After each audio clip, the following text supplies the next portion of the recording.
ce vision board, il va être indispensable. On se dit que c'est un truc Pinterest, c'est un truc de that girl et tout. C'est vrai que la manière dont je le faisais au tout départ, c'était pas du tout efficace et c'est pour ça que je tenais à aborder quand même ce sujet. C'est que le vision board, on le voit en long, en large et en travers, surtout en janvier, là tout le monde va faire son vision board, des trucs jolis et tout, ça va sortir de partout. On s'en fout si c'est joli ou c'est moche, c'est pas du tout le sujet en fait. C'est vraiment prendre le temps pour chaque élément de ta vie de visualiser absolument tout ce que tu veux atteindre de la manière la plus précise possible. Si tu le fais juste pour avoir un fond d'écran joli, franchement, tu perds du temps. Chose très importante du vision board. Encore une fois, c'est pas juste pour faire joli ou pour se dire j'ai des rêves, j'ai des ambitions, etc. C'est aussi pour t'aider tout au long de ton année à prendre les bonnes décisions et à attirer les bonnes opportunités à toi.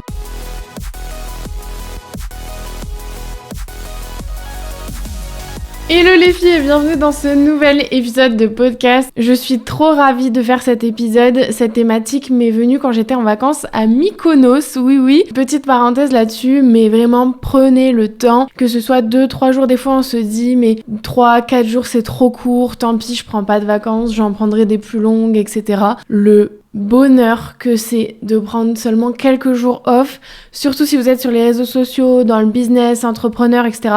On a trop tendance à être pris dans le moment, etc. On se dit qu'on peut pas s'arrêter là, et on repousse. Ou alors juste on prévoit pas et du coup le fait de pas prévoir, encore une fois on repousse. Là je me suis dit ok, je m'impose des vacances. C'était dans mon vision board, je vais en reparler dans l'épisode. On va en Grèce, 3-4 jours et c'est fait. Et comme ça nous fait une pause. Moi j'ai été exténuée, j'étais épuisée, ça se voit. Si vous regardez les épisodes sur YouTube, ça se voit dans le premier épisode de podcast, je suis au bout du rouleau. J'ai été malade, j'avais le visage gonflé, bon je l'ai toujours un petit peu, mais là c'était pire que tout, des cernes, etc. Pareil, les cernes j'en ai toujours, mais vraiment je sentais physiquement et mentalement l'énorme fatigue et ça m'a fait un bien fou de partir parce que ça m'a permis d'avoir énormément d'idées que je n'avais plus spécialement, j'avais plus trop de créativité, etc. parce que j'étais vraiment la tête dans le guidon à répéter les mêmes actions tout le temps, à pas prendre de pause ou pas de réelle pause, juste un week-end, un dimanche, etc. où tu fais rien, t'es devant Netflix, c'est pas pareil.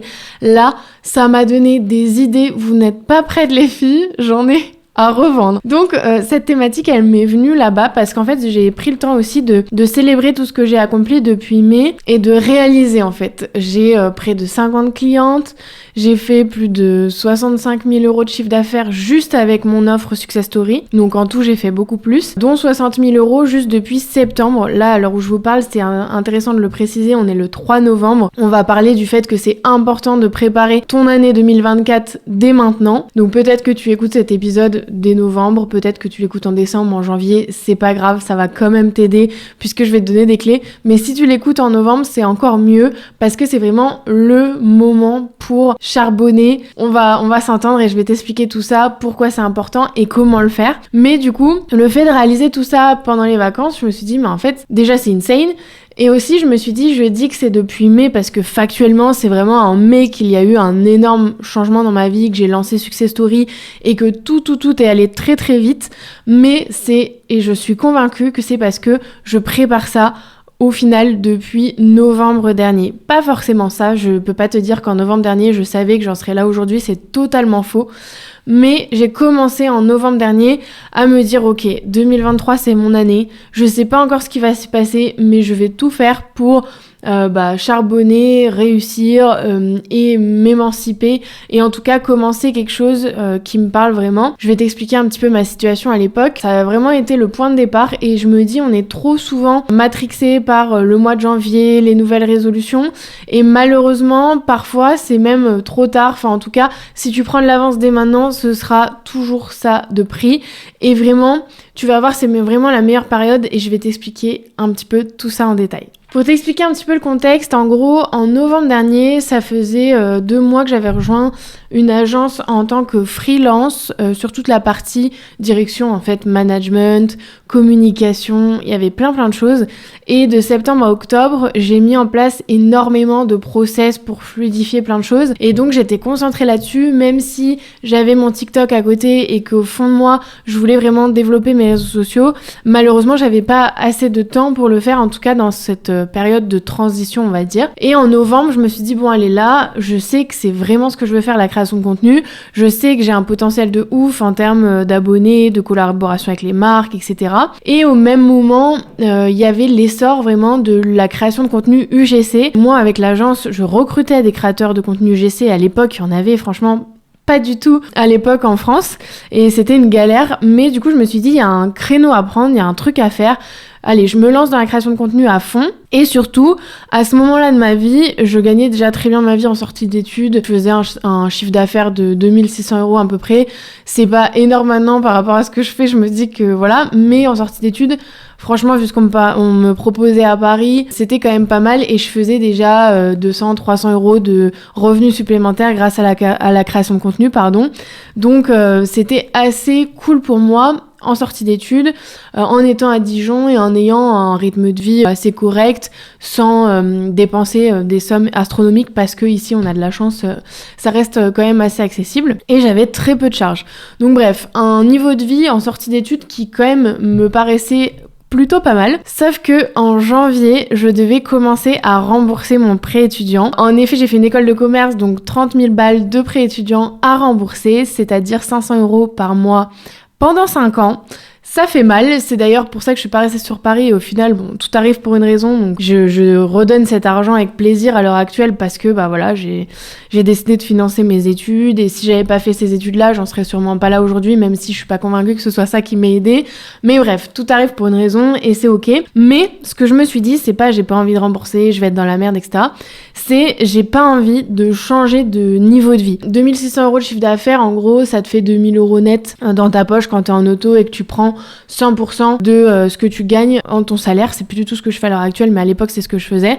Donc, je prenais 2000 € net environ par mois, peut-être même un peu moins. Et je me suis dit, 500 balles en moins, ça veut dire que là, je passe à 1500 € par mois. Ok, flemme, genre vraiment grosse flemme. Je me suis pas mis à mon compte pour en ayant des responsabilités et tout que j'aurais pas forcément dans le salariat pour gagner 1500 balles. Donc maintenant c'est le moment de trouver des solutions pour augmenter ce chiffre d'affaires, diversifier mes revenus, etc. Et donc je me suis posée en novembre dernier et vraiment je me souviens exactement de tous ces moments qui ont été, je pense, vraiment décisifs encore une fois. Et je me suis dit, ok, il faut absolument qu'en janvier, les 500 balles de prêt étudiant, je les sente pas passer. Ça veut dire qu'il faut qu'avec ma création de contenu, je génère au moins ces 500 € et comme ça, bon, je garde mon rythme de vie. À l'époque, j'avais pas toutes les ambitions que j'ai à l'heure actuelle. Je pensais pas que j'allais faire 30 000 € de chiffre d'affaires là le mois dernier, etc. C'est assez insane. À l'époque, vraiment, je me disais, bon, si je gagne 3000 de chiffre d'affaires et donc 2000 et quelques net, c'est déjà pas mal, etc. Et donc, je me suis dit, comment je fais ça ? Et je me suis pas arrêtée là, c'est ça qui est super important, c'est que tu veux pas juste te dire, bon allez, il faut que je fasse ça. C'est comment tu le fais. Il y a une nuance là, c'est que tu sais pas exactement comment tu vas y arriver. Des entrepreneurs qui sont là, ils ont jamais pu prévoir exactement chaque étape qu'ils allaient suivre. Quand on te dit, il faut absolument que tu saches où tu veux être, ce que tu veux faire dans 5 ans, etc. C'est faux. Il faut que tu aies une vision, et moi je le travaille beaucoup avec mes élèves de Success Story, mais je peux pas te demander exactement où tu seras dans 5 ans, exactement les étapes par lesquelles tu vas passer. À un moment, t'es pas magicien, on s'en fout. Le but c'est de quand même avoir des objectifs, des ambitions, et de te dire là, au court et moyen terme, comment je peux, de manière très physique, très tangible, comment je peux me rapprocher un petit peu plus chaque jour de cet objectif. Et donc moi, c'est ce que j'ai fait. Et je me suis dit, on est en novembre, en janvier, il faut que je fasse 500 € grâce à ma création de contenu. Ok, comment je peux faire ? Quelles sont toutes mes options ? Donc je vais faire, et c'est exactement ce que j'ai écrit dans mon carnet, je l'ai pas retrouvé, il est chez moi je pense, comme j'ai changé de bureau et tout, je l'ai pas là, mais je me souviens exactement de ce que j'ai écrit et je pourrais le retrouver. Il faut que je fasse 200 € avec l'affiliation MyProtein. À l'époque j'étais chez MyProtein, par mois avec mon TikTok, je commençais à faire 100, 200 € d'affiliation, j'ai fait des mois à 400 une fois que j'ai mis ces objectifs en place. Et en plus je me suis rendu compte il y a pas si longtemps que j'aurais pu faire beaucoup plus d'argent à l'époque et que j'en générais beaucoup plus pour la marque, mais il y avait des histoires de liens, etc. Et donc, bon, je faisais 200-400 environ par mois. Donc, je me disais, il faut que je fasse 200 € via l'affiliation de MyProtein. Il faut que je fasse 5 ventes cures qui me rapportaient une certaine somme d'argent. Et il faut, par exemple, que j'ai au moins un contrat UGC. Et tout ça, ça fera 500 €. Et en fait, le fait de l'écrire, de le poser, tu te dis, bon, ok, c'est pas facile, mais c'est pas du tout impossible. Moi, tu vois, les 200 €, je suis convaincue que n'importe qui peut les faire presque, parce que via TikTok notamment, ça peut aller très très vite. Les ventes cure, c'était dans mathématiques, etc. Donc je savais aussi combien de contenu à peu près il fallait que je fasse. En gros, moi, je pars toujours du principe de tu peux faire une vente par contenu. Tu peux en faire beaucoup plus évidemment, mais du coup, il fallait que je fasse 5 contenus par mois pour avoir 5 ventes. Et évidemment, en général, si je me tenais à faire mes 5 contenus, je faisais plus de ventes que ça. Donc vraiment tout décortiquer sous forme d'action. T'as ton objectif, ok, c'est 500 €. Maintenant, quelles actions je mets en place? Donc je le décortique en affiliation, vente cure et contrat UGC. Et bien du coup pour l'affiliation, il fallait que je poste par exemple 4 recettes ou 4 vidéos avec les produits MyProtein par semaine. Ensuite, il fallait que je fasse 5 contenus par mois pour cure et il fallait que j'ai un contrat UGC et je m'étais dit il faut que j'envoie au moins 10 mails par semaine pour avoir potentiellement en un mois un contrat UGC. Et c'est clairement ces stratégies sur lesquelles je me suis dit en fait j'ai pas le choix, genre en janvier je n'ai pas le choix de faire 500 € de plus par mois, donc il faut absolument que toutes les semaines je mette en place ces actions et je verrai les résultats, c'est une certitude. Tu vois, il faut aussi conditionner ton cerveau de te dire j'ai pas le choix. Et ça va aller en fait, ça va le faire, c'est facile. Et au final, en janvier, j'ai fait 2000 €. J'ai fait 4 fois l'équivalent de ce que je dois rembourser par mois. Et là, c'est ça qui m'a allumé des cases et je me suis dit, ok, là c'est bon, c'est parti et il n'y a plus rien qui peut m'arrêter. Et maintenant, je n'ai pas le choix que de continuer sur cette lancée et même d'évoluer encore et encore. Donc dis-toi bien que si tu commences maintenant, que t'écoutes en novembre ou plus tard, c'est pas grave, mais si t'écoutes en novembre, en janvier, tu peux déjà avoir de gros résultats. Vraiment, il suffit de te dire en fait et de te mettre une deadline. Moi, je me dis, j'ai eu de la chance entre guillemets d'avoir cette deadline de janvier de je dois rembourser mon prêt. Donc let's go en fait, je vais faire les choses. Essaie de te trouver une deadline qui te donne pas le choix encore une fois et où tu te dis ok, et ça doit pas être dans 1 an, 2 ans. Il y a plein de filles qui me disent dans 1 an, 2 ans, 3 ans, j'aimerais bien vivre de mon activité. C'est bien, mais mets-toi des deadlines beaucoup plus courtes parce que sinon, tu vas attendre les 2 derniers mois avant le 1 an pour passer à l'action. Donc vraiment, mets-toi des objectifs à court terme, moyen et long terme et je te garantis que tu vas avoir des résultats beaucoup plus rapides. Là, on est en novembre. En janvier, tu peux avoir des résultats. Si t'écoutes en janvier, tu peux avoir des résultats en mars très très très rapidement et ça va être l'effet cumulé. Et je pense, dis-moi dans les commentaires si tu me regardes sur YouTube ou sur message Instagram si tu écoutes sur les plateformes audio, si t'aimerais un épisode dédié à l'effet cumulé. Moi, c'est un truc, c'est insane à quel point c'est fondamental l'effet cumulé et je pense que je peux en faire un épisode entier tellement j'ai d'exemples et de conseils autour de ça. Mais dis-toi bien que si tu mets en place les actions maintenant et que tu ne lâches pas, c'est comme dans le sport, c'est comme dans la nutrition, etc. Tu auras des résultats au bout d'un moment. Avec l'effet cumulé, tu peux ajuster, tu peux améliorer, tu peux augmenter tes objectifs, tes ambitions, etc. Mais t'as pas le droit d'arrêter, t'as pas le droit d'abandonner, c'est pas possible. Il faut toujours continuer, persévérer, et c'est pas parce que t'as pas de résultat au bout d'une semaine, 1 mois, que t'en auras pas au bout de 3 mois, 6 mois, etc. Donc encore une fois, il faut absolument qu'en écoutant cet épisode, tu te dis ok, à partir de maintenant, à partir du moment où j'ai écouté cet épisode, ma vie, elle change. Mes actions, elles changent. Je passe à l'action. J'ai des objectifs à atteindre et j'ai pas le temps, quoi. Bon, clairement, je te l'accorde, novembre, décembre, même janvier, c'est une période où on n'a pas forcément envie. Franchement, moi, il y a des jours où j'ai bien envie et je le fais parfois, hein, c'est ok, mais pas tous les jours, sinon c'est compliqué. Il y a des jours où on a envie de se prendre un chocolat chaud, de se foutre devant Netflix sous la couette et de rien faire. Évidemment, tu as le droit, mais le reste de la semaine, par exemple, réserve-toi ça pour, je sais pas, le dimanche soir et c'est ta célébration de ta semaine où tu as avancé sur tes objectifs, etc. Vois-le plus comme ça, comme des sortes de récompenses et des moments où vraiment, du coup, tu vas pas culpabiliser de prendre du temps pour toi et de ne rien faire. Si tu as atteint tes objectifs de la semaine, que tu as avancé, etc., célèbre ce moment en t'accordant un moment de répit, mais un vrai, où là tu coupes tout et tu kiffes ta life devant ton film de Noël préféré. Mais même si c'est une période où on a envie de ça, où potentiellement on va être aussi malade, et encore une fois c'est ok, c'est pas une semaine où t'es malade dans ton année qui va te flinguer ton année, c'est faux. Moi j'avais tendance à tout arrêter parce que j'ai été une semaine malade. Bah t'es une semaine malade, repose-toi, mais la semaine d'après tu reviens. Donc certes, cette période n'est pas forcément idéale dans un sens. mais crois-moi que c'est la meilleure période pour bosser sur tes objectifs parce qu'en fait, les périodes de printemps-été, on n'est pas du tout dans le mood boulot, on n'a pas du tout envie. Des fois, la rentrée aussi de janvier, elle est très compliquée. Donc dis-toi, novembre-décembre, en vrai, c'est des mois où t'as le temps parce qu'il fait nuit le soir, t'as rien d'autre de mieux à faire, tu vas à la rigueur à la salle de sport de temps en temps et tout, mais réserve-toi des moments dans ta semaine où tu te mets c'est la nuit, t'as ton bureau ou peu importe un endroit qui te fait kiffer où tu peux travailler, te concentrer sur tes objectifs. Vraiment, ça c'est ma première astuce, c'est crée-toi un environnement favorable, c'est-à-dire que t'as un bureau ou bref t'as une table, peu importe, t'as un endroit ou même à l'extérieur. Moi souvent, quand j'étais en Suède notamment et que le soir j'avais rien envie de foutre parce qu'il faisait froid, il faisait nuit, j'allais dans un endroit où je me sentais bien qui s'appelait Espresso House. En gros, c'est le Starbucks de la Suède. Et là, je tabassais sur mon mémoire à l'époque et je m'arrêtais plus parce que j'avais zéro distraction. Donc ça peut très bien être aussi un endroit extérieur, pas forcément chez toi, comme tu veux. Moi, maintenant, c'est mon bureau. T'achètes une belle bougie, t'achètes un carnet, c'est bateau, c'est banal, c'est Pinterest, mais ça marche vraiment. Si tu te mets dans les conditions, déjà, t'auras plus envie d'y aller.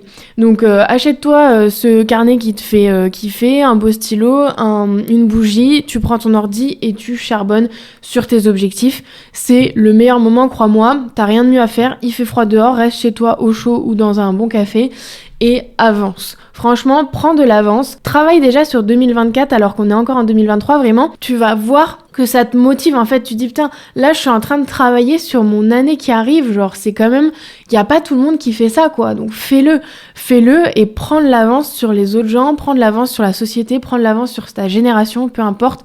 Et je te garantis que tu auras plus de résultats que les gens qui attendent, qui font rien, qui regardent Netflix tous les soirs et qui se reposent sur leur laurier en fait. Donc tu te poses dans cet endroit et tu vas établir tes objectifs de l'année prochaine au court, moyen et long terme. C'est super important. Ne te dis pas fin 2024 je veux ça, parce qu'encore une fois ton cerveau il va se dire ok, on a le time, on a un an, on se mettra au boulot en novembre prochain. Donc vraiment, mets-toi des objectifs tout au long de l'année, même mois par mois si ça te met pas trop de pression. C'est archi intéressant de faire ça tous les mois. Qu'est-ce que je fais? Quel est mon idéal? Et n'aie pas peur de mettre des choses ambitieuses. Par exemple, moi j'avais lancé un produit digital qui s'appelait le Go Muscu Planner. Pour celles qui me suivaient à l'époque, n'hésitez pas à me faire une dédicace et à me dire si vous vous souvenez de cette époque. Mais j'avais fait un petit produit digital, un planner et tout, pareil, en mode j'avais travaillé dessus en décembre, je crois, pendant les vacances de Noël. Et je l'avais lancé en janvier pour permettre aux filles qui me suivaient de ma communauté de s'organiser, d'organiser leurs séances, leurs repas et leur vie en général. Et en gros, c'était ta safe place pour Go Muscu où tu peux rentrer toutes tes infos, etc. Et ça, je le vendais, je crois, 25 € au lancement, un truc comme ça. Et je m'étais dit, ok, le premier mois, je fais 50 ventes, ça fait tant d'euros. Le deuxième mois, je fais 100 ventes, ça fait tant d'euros. 150, 200, etc., etc. Et ça me mettait vraiment une vraie guideline, une vraie motivation. Et je suis convaincue, encore une fois, que si tu ne te mets pas d'objectif, en fait, tu navigues à vue et tu atteins peut-être des paliers mais qui sont 3 fois inférieurs à ce que tu pourrais faire si tu te fixais de vrais objectifs et un vrai plan d'action. Et tu ne t'arrêtes pas là puisqu'encore une fois tout le monde s'arrête à ce niveau-là et c'est pour ça que personne n'atteint ses résolutions de janvier parce qu'on se dit allez je vais faire ça puis ça va tomber du ciel. Bah non en fait si tu mets pas de plan d'action en face évidemment que tu n'auras pas atteint tes objectifs et tes résultats. Donc tu vas définir combien tu veux gagner d'argent par mois, combien tu veux avoir de nouveaux abonnés par exemple si tu es dans la création de contenu, combien tu veux de contrats UGC si tu es dans l'UGC, combien tu veux de contrats en collaboration d'influence si tu es dans l'influence, combien tu veux de nouvelles clientes dans tes coachings si tu es coach, etc., etc. Vraiment, tu me mets des chiffres en face de tous les trucs de ta vie. Évidemment, tu peux le faire dans le perso, ça aussi, je ferai peut-être un épisode là-dessus. Là, c'est vraiment axé business, création de contenu, mais dans le perso, il faut que tu le fasses aussi, combien tu veux te faire de séances par semaine, etc., etc. Et vraiment, tu te fais cet objectif et après, tu le divises tous les mois, qu'est-ce que je dois faire, combien ça fait, toutes les semaines, qu'est-ce que je dois faire, etc. Et presque tous les jours, tu dois avoir des étapes dans ta to-do qui font que tu te rapproches un petit peu plus de cet objectif ou en tout cas que tu auras fait les actions et après les résultats ils viendront pas, tu ne peux pas le contrôler mais tes actions tu peux tout à fait les contrôler. Donc par exemple moi je me souviens j'avais fait tout ce que je t'ai expliqué avant pour la partie financière Et pour la partie nombre d'abonnés, je m'étais dit, j'aimerais 10 000 abonnés sur Instagram. Et pour moi, les 10 000 sur Insta, ils me paraissaient mais insane. Genre vraiment, avoir 10 000 abonnés sur Instagram, c'était un truc de ouf pour moi à l'époque. Et du coup, je me suis dit, bon allez, je peux le faire, je vais le faire, comment je le fais ? Et quand tu divises sur une année, tu te rends compte que c'est que dalle. Et ça, c'est un travail et un exercice qu'il faut absolument que tu fasses après avoir regardé cet épisode. Il me fallait 10 000 abonnés sur Insta. Et à l'époque, en janvier par exemple, j'avais 1500 abonnés, parce que j'avais refait ce travail-là en janvier quand même. J'avais 1500 abonnés sur Instagram et je voulais 10 000. Ça faisait 8500 abonnés à avoir dans une année. Mais en fait, c'est que dalle. Quand tu divises par le nombre de jours, ça fait combien ? Ça fait environ 23 abonnés par jour. C'est rien du tout, c'est que dalle. Enfin, franchement, c'est trop facile à l'heure actuelle de faire 23 abonnés par jour. Si tu sais pas comment le faire, abonne-toi parce que je vais te donner des conseils. Et ou rejoins Success Story si t'es coach ou créatrice de contenu. Mais 23 abonnés par jour sur Instagram, c'est facile. Et en fait, quand j'ai réalisé ça, je me suis dit, mais les 10 000, c'est bon quoi. Je les ai cette année. 2024, j'ai 10 000 abonnés sur Instagram. Et le fait aussi de te dire, de parler au présent de ce que tu veux, c'est archi important. Ça aussi, tu le travailles pendant la vision, notamment dans Success Story. Mais en gros, je dis aux filles, parlez toujours au présent quand vous notez vos objectifs. J'ai 10 000 abonnés. Et moi, depuis le début de mon année 2024, je sais pertinemment que je vais avoir mes 10 000.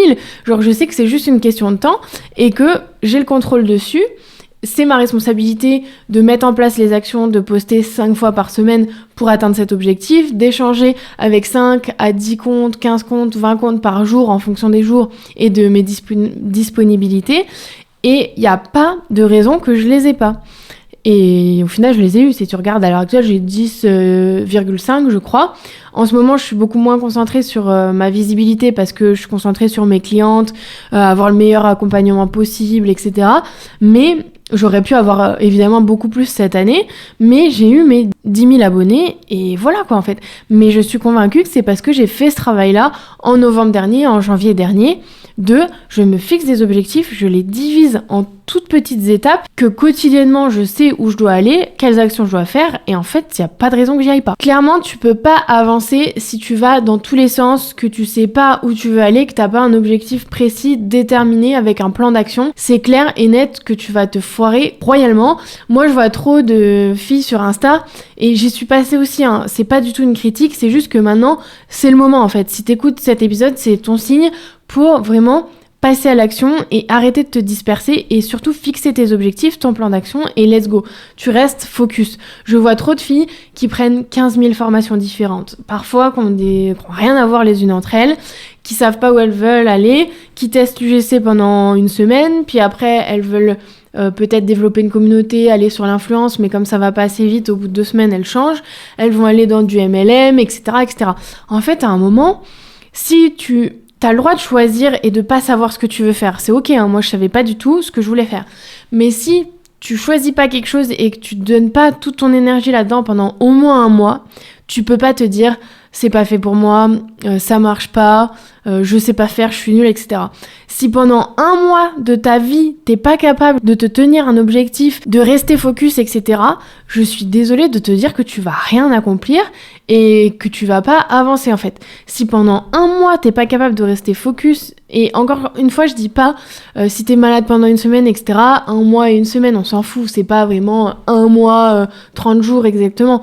Mais si tu pars dans tous les sens, que chaque semaine tu changes d'objectif, tu changes de plan d'action, etc., t'as pas de stratégie, tu n'avanceras pas. Donc vraiment, prends conscience de ça et reste discipliné pendant 1 mois sur un truc et forcément ça va aller pour toi. Moi c'est ce que j'ai fait quand j'ai lancé mon compte TikTok. Je me suis dit pendant 1 mois je poste 1 fois par jour et j'ai pas le choix en fait. Je commence un nouveau truc, si je m'y mets pas à fond, c'est sûr que j'aurai pas de résultat, c'est sûr que je saurai pas si ça me plaît ou pas, c'est sûr que je saurai pas si ça marche ou pas. Et au bout d'1 mois j'ai vu que ça commençait à pas mal fonctionner à très petite échelle à l'époque, mais que j'y prenais du plaisir, que j'aimais bien le format, etc. Donc let's go, je suis allée là-dedans et j'ai foncé et je suis restée focus pendant 3 mois, j'ai eu mes 10 000 abonnés et ensuite j'ai créé un compte Instagram, je me suis un petit peu diversifiée dans mon contenu, mais en fait si tu pars dans tous les sens et que tu sais pas où tu vas, ça ne fonctionnera pas, je te le garantis. Et l'avantage de ça aussi, c'est que des trucs qui te paraissent super durs au départ quand tu commences deviennent faciles. Encore une fois, je le vois avec les filles de Success Story, quand elles rejoignent, elles ont pas le choix. Si elles choisissent TikTok, elles postent 1 fois par jour sur TikTok. Si elles choisissent Instagram, elles doivent poster 5 fois par semaine sur Instagram. Et ça, je l'impose, c'est pas parce que je suis une tyran, même si des fois je le suis un peu, c'est parce que je sais pertinemment qu'il n'y a pas d'autre choix pour habituer ton cerveau à poster régulièrement. Quand je les accueille et je leur dis ça, il y a plein de filles qui me disent « Oh, mais 1 fois par jour ou 5 fois par semaine, c'est énorme, je sais pas si je vais y arriver, etc. » Je dis « De toute façon, t'as rejoint, t'as pas le choix. C'est comme ça, c'est l'idéal vers lequel tu dois tendre. Évidemment, s'il y a un jour ou deux où tu sautes, c'est pas grave, mais c'est vraiment ton objectif et tu dois tout mettre en place pour l'atteindre et mettre toute ton énergie, tout ton focus là-dedans. » Et en fait, c'est garanti, toutes les filles qui s'y tiennent, au bout de 2 semaines, elles me disent « Mais en fait, c'est facile. Genre, est-ce que je peux poster maintenant 2 fois par jour sur TikTok ? Est-ce que je peux, par exemple, me diversifier et aller sur TikTok en plus d'Instagram ? Parce qu'en fait, maintenant, poster 5 fois par semaine, c'est facile. » En fait, tout ce que tu habitues ton cerveau à faire avec une certaine discipline pendant au moins 1 mois, après ça devient facile, tu banalises le truc et du coup c'est comme ça que tu passes des étapes petit à petit. Je vais pas te dire poste 3 fois par jour sur TikTok dès que tu te lances en fait. Je vais te dire tu fais 1 mois 1 fois par jour. Si tu vois qu'au bout de 2 semaines ça va bien, bah tu augmentes. Si au bout d'1 mois ça va bien, tu augmentes, etc. Le 2e mois tu postes 2 fois par jour et le 3e mois 3 fois par jour.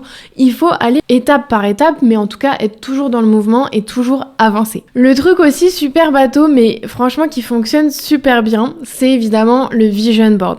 Et ça pareil, n'attends pas janvier pour le faire pour 2024, fais-le. Moi j'ai fait, bon après je l'ai fait parce que j'ai atteint énormément de choses dans mon ancien vision board, donc je ressentais aussi le besoin de le faire, mais l'année dernière c'est pareil, j'ai fait mon vision board en novembre, je l'ai peut-être réajusté un peu en janvier parce qu'en janvier je me repose encore sur mes objectifs pour bien les réancrer en moi, etc. Et ça c'est quelque chose que tu dois faire très régulièrement, tous les mois, tous les 2 mois. Mais ce vision board, il va être indispensable. Vraiment, on se dit que c'est un truc Pinterest, c'est un truc de That Girl et tout. Moi, c'est vrai que la manière dont je le faisais au tout départ, c'était pas du tout efficace et c'est pour ça que je tenais à aborder quand même ce sujet. C'est que le vision board, on le voit en long, en large et en travers, surtout en janvier. Là, tout le monde va faire son vision board, des trucs jolis et tout, ça va sortir de partout. On s'en fout si c'est joli ou c'est moche, c'est pas du tout le sujet en fait. C'est vraiment prendre le temps pour chaque élément de ta vie de visualiser absolument tout ce que tu veux atteindre de la manière la plus précise possible. C'est pas juste prendre des photos sur Pinterest quand tu scrolles et tu te dis « Oh tiens, ça, je trouve ça stylé, ça m'intéresserait, ça, non. » Non, c'est pas du tout ça un vision board. Si tu le fais juste pour avoir un fond d'écran joli, franchement, tu perds du temps. Le vision board, c'est vraiment un travail qui prend du temps de réflexion, de visualisation et vraiment de recherche. Vraiment, va chercher des images qui correspondent exactement à la réalité que tu veux te créer, qui sont dans la précision, encore une fois. Tu veux une nouvelle voiture, j'en sais rien, c'est pas du tout le plus important le matériel, mais prenons cet exemple. Tu veux avoir la voiture de tes rêves l'année prochaine. Je dis ça parce que c'est un peu ce que j'ai fait dans mon vision board. Et il faut absolument que tu saches le modèle de la voiture, la marque, la couleur des sièges, j'en sais rien. Tu vas au plus précis possible. Comment tu te sens dans cette voiture, qu'est-ce que tu fais dans cette voiture. Moi je sais que j'aurai mon petit café latte tous les matins avec moi dans ma caisse, enfin tu vois, c'est des détails et ça apparaît superficiel et je sais qu'il y a des gens qui vont se foutre de ma gueule quand je vais dire ça, mais je suis convaincue encore une fois que ce travail de visualisation, de manifestation que j'ai fait l'année dernière fait qu'aujourd'hui j'ai exactement ce que je voulais. Je suis à mon bureau que j'ai mis dans mon vision board avec exactement le même iMac, exactement les mêmes fauteuils, exactement le même meuble, exactement le même micro, vraiment. J'ai réfléchi à absolument tout ce que je voulais et en fait si t'as pas ça dans ta tête, encore une fois, si tu sais pas où tu vas aller, tu n'obtiendras pas les choses. Si tu fais juste un vision board en disant « Oh, ça c'est stylé, ça c'est trop mon rêve et tout », et que t'y crois pas vraiment, etc., ça se réalisera pas. Moi, j'avais mis ma maison de mes rêves, bon, c'est décalé à l'année prochaine et c'est ok, hein. Tu vas pas forcément réaliser tout ce que t'as mis dans ton vision board. Mais j'avais mis exactement la salle de bain, la buanderie. Vraiment, c'est insane, mais je rêve d'avoir une buanderie, je la mets dans mon vision board. Il y a des gens qui vont dire que c'est pas esthétique et tout, même si elle était archi stylée, c'est un peu bateau et tout. En fait, c'est mon vision board, hein. Je te demande pas ton avis, donc fais vraiment ça de manière personnelle. Et si t'as pas envie que d'autres gens le voient, c'est pas grave, tu le mets dans un endroit où personne le verra, c'est ok. Il faut vraiment que tu fasses ça comme si personne regardait au-dessus de ton épaule et que tu assumes tout ce que tu mets dedans. Et moi, par exemple, j'avais mis un petit endroit de cette maison avec un panier de chien. Et en mai, j'ai adopté mon petit chien. Et je sais pas si c'est lié, tu vois, ça a peut-être rien à voir, c'est peut-être la coïncidence, mais quand j'ai fait ce travail en novembre et en janvier de qu'est-ce que j'aimerais réaliser cette année, quel style de vie j'aimerais avoir, j'aimerais bien avoir une maison, un jardin, un chien, et je vais mettre absolument tout ça dans mon vision board parce que c'est possible et si j'ai envie de le réaliser, je le réalise et basta. Donc vraiment, va au plus détaillé et encore une fois, j'ai mis la graisse et du coup, je pense que ça m'a poussé à prendre la décision. Chose très importante du vision board, c'est encore une fois, c'est pas juste pour faire joli ou pour se dire j'ai des rêves, j'ai des ambitions, etc. C'est aussi pour t'aider tout au long de ton année à prendre les bonnes décisions et à attirer les bonnes opportunités à toi. Moi, je suis convaincue que si j'avais pas mis tous ces détails sur mon bureau, j'aurais pas eu l'opportunité de louer ce bureau à l'heure actuelle dans lequel je suis, d'avoir les revenus pour le faire, etc.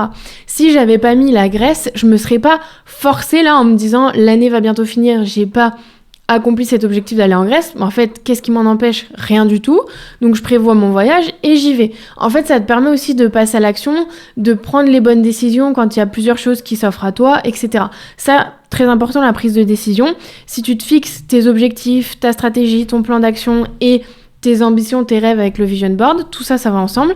Et à partir du moment où tu auras un choix à faire, etc., une décision, tu vas te reconnecter à ça et te dire, ok, qu'est-ce que la personne que je vais être dans mon vision board, par exemple, ferait à ma place et quelle est l'action qui va faire que je vais potentiellement atteindre plus vite mon objectif. Donc tout ce qui est pas lié à ton objectif, ça dégage, et tout ce qui est lié à ton objectif, tu y vas en fait, et tu passes par-dessus ta peur. Encore une fois, si c'est une formation comme Success Story qui va t'aider à booster ta visibilité et à générer des revenus et que c'est ton objectif de développer sur les réseaux sociaux, en fait, tu vas apprendre cette putain de formation, pardon pour l'expression, et tu vas avancer petit à petit vers tes objectifs.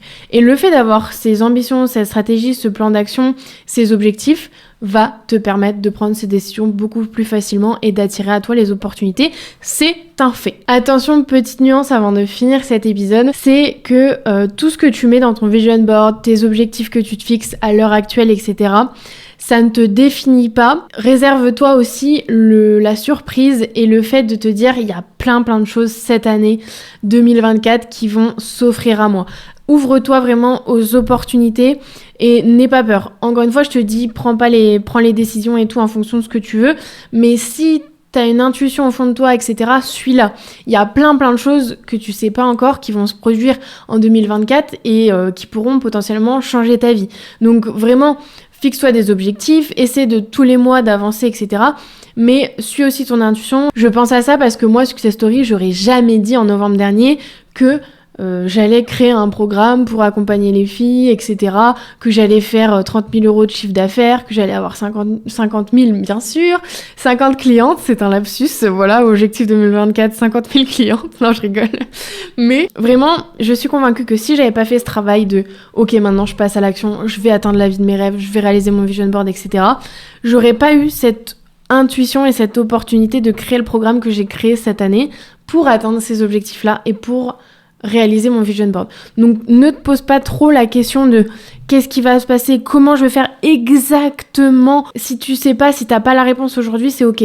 Commence déjà petit à petit. Moi, j'ai commencé avec les ressources que j'avais à ma disposition, c'est-à-dire, ok, je vais commencer par créer un portfolio GC, l'envoyer aux marques, faire tant d'emails par semaine, tant de projets par mois. J'en ai parlé à ma communauté sur les réseaux, ils m'ont demandé comment faire, j'ai créé une chaîne YouTube.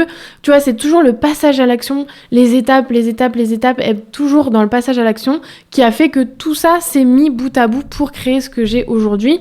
Et je sais pertinemment qu'en refaisant ce travail-là, l'année prochaine sera encore meilleure. J'ai créé la chaîne YouTube. Des filles ont commencé à comprendre que moi, j'étais dans la com et m'ont dit comment t'as fait pour grossir une communauté aussi rapidement? Comment tu fais pour avoir autant d'argent généré alors que t'as pas non plus une énorme communauté? C'est via l'UGC, donc j'ai fait des vidéos là-dessus. Et ensuite, je me suis dit, mais en fait, si j'accompagne chaque fille individuellement, personnellement, ça va leur permettre d'avoir beaucoup plus de résultats. Et moi, c'est une manière de gagner de l'argent, de monétiser ma compétence. Allez, je teste sur un mois, je prends 2 nanas, je vois si je peux les accompagner. Chloé, la première, elle a explosé. Je me suis dit, là, on est en train de toucher un truc. J'augmente, je crée une formation en ligne, un accompagnement, une communauté, je crée un podcast. Tu vois, je suis toujours dans l'évolution. Là, j'ai un gros truc qui arrive fin novembre aussi. L'année prochaine, je ferai encore d'autres choses. Je sais pas exactement quoi, mais je sais que petit à petit, chaque étape va me permettre d'avancer et d'atteindre mon objectif. Voilà. J'espère, ça a sûrement été super long, c'était pas du tout prévu, mais j'espère j'espère que ce podcast t'aide à l'heure actuelle, mais tu peux le réécouter quand tu veux dans l'année pour vraiment refixer tes objectifs continuellement, te reposer les questions, te recentrer sur toi, tes ambitions perso et ce que tu mérites d'obtenir. Tu peux absolument réaliser tout ce dont tu rêves à l'heure actuelle et tout ce qui te paraît inaccessible, pas fait pour toi, etc. C'est dans ta tête, tu peux réaliser absolument tout ce que tu veux et tu sais pas ce que l'année te réserve si tu mets les actions en place. Tu sais absolument pas ce que l'avenir te réserve de merveilleux. Donc je te souhaite de vraiment réussir. Je compte sur toi pour me dire si tu as aimé ce podcast, soit dans les commentaires YouTube, soit si tu écoutes sur les plateformes audio via mes messages privés sur Instagram. Je suis trop contente. Si tu es créatrice de contenu ou coach dans le sport et l'alimentation, les places pour mon accompagnement Success Story pour le mois prochain sont pas encore ouvertes, mais les candidatures sont ouvertes et tu peux les retrouver dans la description. Je te dis à très vite, je suis trop contente d'avoir réalisé cet épisode et je te souhaite le meilleur pour l'année 2024. À très vite ma queen.